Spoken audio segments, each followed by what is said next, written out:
Hi, this is Paul Quarter, the Golf Event Coach. And today we're going to talk about organizing great committees for your fundraising golf event.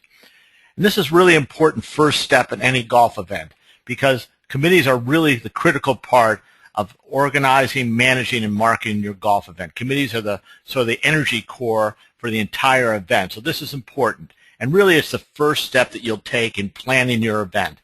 As you get started and saying, hey, we'll consider having a golf event, or you've already had a golf event, you know this is an important step. But it's critical to say, let's get my group together. It's going to be my committee because we're going to get in a room and we're going to decide what we're going to do in terms of planning and marketing this golf event. The first thing you're going to do is you're going to look for committee members with energy, enthusiasm, and contacts in the community. And that's really important. You want positive people. You want people that are going to contribute with a great attitude. They're going to help everybody else stay up. You're going to face some challenges as you go through the process of planning a golf event. So you want people in the room who are going to say, let's come on, we can accomplish this. Let's go do this. We've got high energy. But also you want people who have contacts in the community because they're the people who will be able to reach out and identify people that could be potential participants in the event, either as players or sponsors. So look for great people. They make great committees. In terms of the structure of your committee, what I like to see is one central large committee. I don't want to see it broken into lots of smaller committees, so it's important to have one central committee. And I wouldn't be afraid of having a large committee.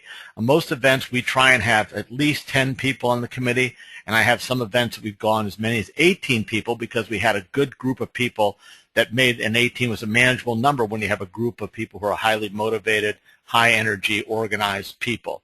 So organize one committee, and that's what I always have. Everybody's involved in every meeting of the group, except later on when you have some smaller breakout sessions, we'll talk about those. But I've seen people break into small committees too soon in the process, and then that creates confusion and a lack of focus, and all of a sudden you find that there's different groups have formed, there's some infighting that happens. Get everybody in the room all the time as you're going through this planning process.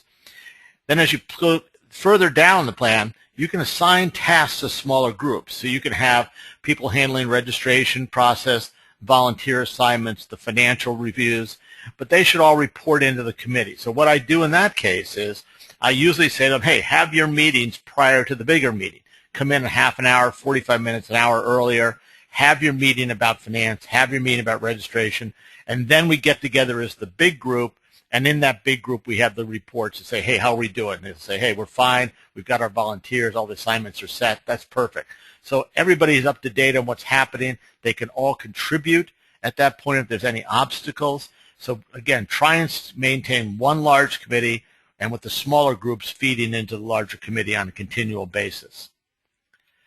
Remember that the primary goals of the committee, and this is going to be, if you're the event manager or chairperson, this is going to be important for you to handle, is keep everybody focused on two primary goals.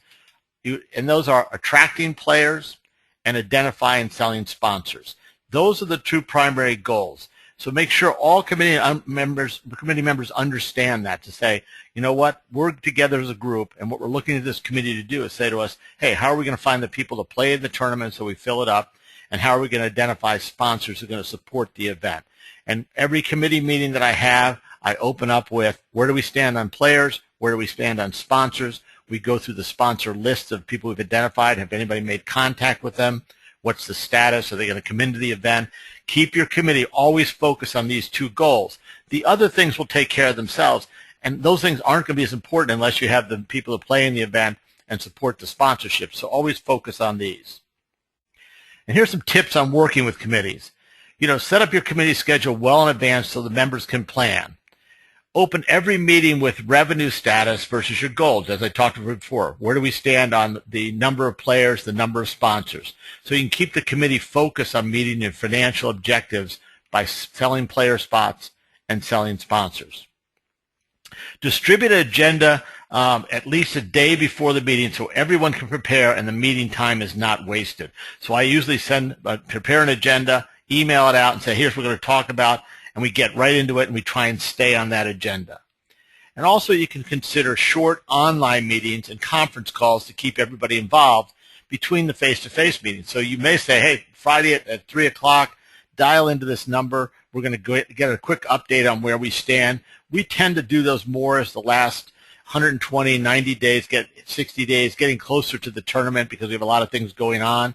And so sometimes we'll have our regular meeting every 2 weeks, but we'll have a Friday conference call just to update everybody, again, to keep the momentum going, to make sure we've got everybody involved and we can feed off each other and build momentum. So those are some tips on working with the committees. One of the biggest things I encourage is celebrate a success. Remember, committee members are volunteers and are very valuable to you.